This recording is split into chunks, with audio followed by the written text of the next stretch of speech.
we want to suggest that you try growing your own sweet potato slips this season. Guten Yardening, everybody!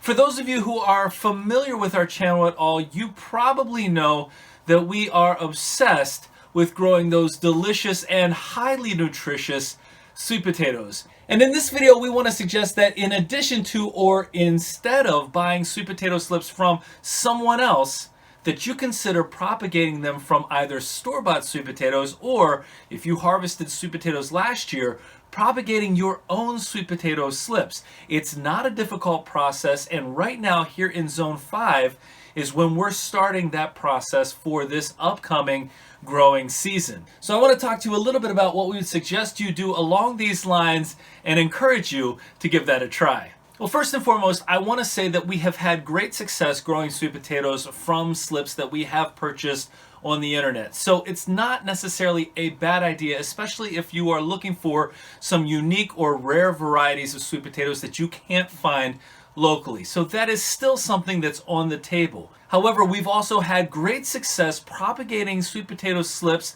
and then growing sweet potatoes from those slips from sweet potatoes that we purchased at our local grocery store.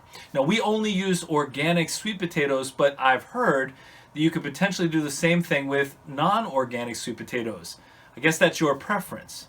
And then we've taken some of the sweet potatoes that we've grown from those initial propagations, and we've kept them. We've propagated again from those, and now we're up to third generation sweet potatoes. And when we plant this season, we'll be up to fourth generation sweet potatoes, all stemming from an initial purchase at our grocery store.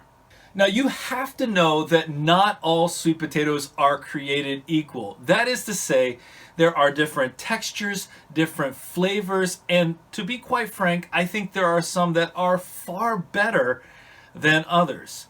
Just recently, we did a video where we taste tested 7 different sweet potato varieties that we grew this past season. I gave a very honest assessment of texture, of sweetness, and overall enjoyment of each of those sweet potatoes, and I talked about whether or not we would grow those varieties again. Now, if you haven't checked out that video yet, I highly recommend it. We'll put a link to it in the description.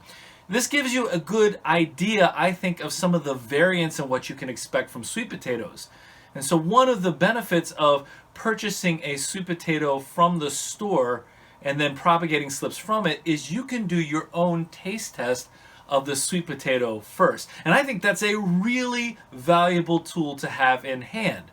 If you're purchasing a variety that you've never had before in slip form, well, you may enjoy it. I mean, there really isn't a sweet potato that I don't enjoy, but at the same time, you don't know exactly what the end product is going to taste like. One of the varieties that is pretty common in our area is the Hannah sweet potato. A lot of times our local grocery stores have those organically, and that's actually where we started some of our sweet potato growing in the past, and we've had now 3 generations of Hannah sweet potatoes. We love the taste.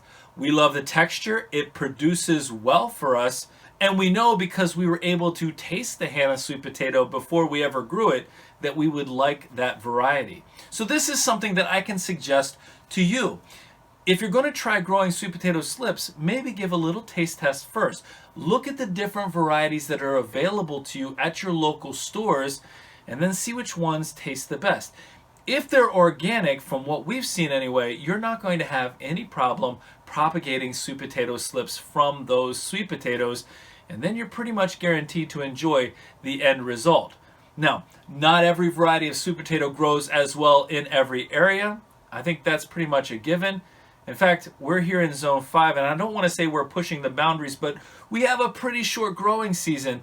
And that's one of the reasons why we're starting our slips now. We're getting everything ready. We want to, when the temperature warms up enough, be able to get those outdoors and in the ground once we've got everything all set in our raised beds. Now, if you look around the internet, you will find a number of different ways to propagate sweet potato slips. I'll tell you, we have an entire playlist dedicated to both potatoes and sweet potatoes, and within that list there are several of our videos where we talk specifically about how to propagate sweet potato slips and the different methods, both in water and in a soilless potting mix. And so we're going to put a link to those in the description as well, and we're going to encourage you to go over and watch those.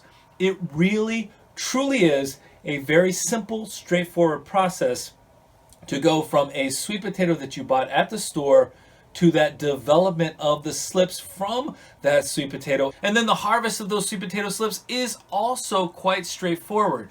And from one sweet potato, we've been able to grow enough slips to plant a large area. It's so cool because when we're talking about planting sweet potatoes, we don't actually need to purchase very many. In fact, our first year we had 2 Hana sweet potatoes and 2 Japanese red sweet potatoes, and we used those to propagate enough slips so that it covered all the space that we needed in our raised beds. Now, we have purchased some of those online, like our white Okinawan sweet potatoes and our Carolina ruby reds. We've purchased some of those, but once we've done that once, we can now transition into growing our own slips from that harvest. So whether you have your own sweet potatoes right now that you're eating off of still from the summer's harvest and you want to use some of those, or you need to go to the store and get a couple of those sweet potatoes there, take the time, watch a couple of our videos on starting or propagating those sweet potato slips and see if that's something you couldn't do. If you've never grown sweet potatoes before, I'm going to promise you a couple of things. One, you're going to be hard-pressed to find something more nutritionally dense than a sweet potato. Two, the experience of digging up sweet potatoes, whether we're talking about in the ground or from a raised bed, is like nothing you've ever experienced. For us, that dig for treasure is irreplaceable, truly. If you have grown sweet potatoes before but have never tried your own slips, I'm going to also promise you this, it is not, I'm going to repeat that, it is not a difficult process. It is one worth your time, worth that investment. There are so many unique varieties available at the store if you watch out for them. We just found a brand new purple sweet potato variety that we're planning to propagate and grow sweet potato slips from this upcoming season. And how do we find it? So how do we find this purple variety? Well, I was at the store in the produce section, not to buy produce, but just to look around and see what they had and to look at the cost.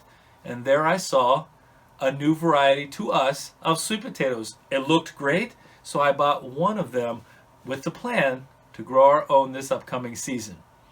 Well, this is something we highly encourage you to do. Again, check out our other content. Check out some of our sweet potato harvest videos. You want to get excited, check out what happens when we start pulling these sweet potatoes out of the ground. It is worth it. Well, we encourage you to try this upcoming season. If you have questions about this, please leave us a comment and let us know what your questions are, and we'll do our best to get back with you as quickly as possible and try to provide whatever support we can as we also continue to learn about growing sweet potatoes. If you enjoyed this video, don't forget to give us a like, leave us a comment, remember to share and subscribe, and most importantly, remember, when you're with us, you are good to grow.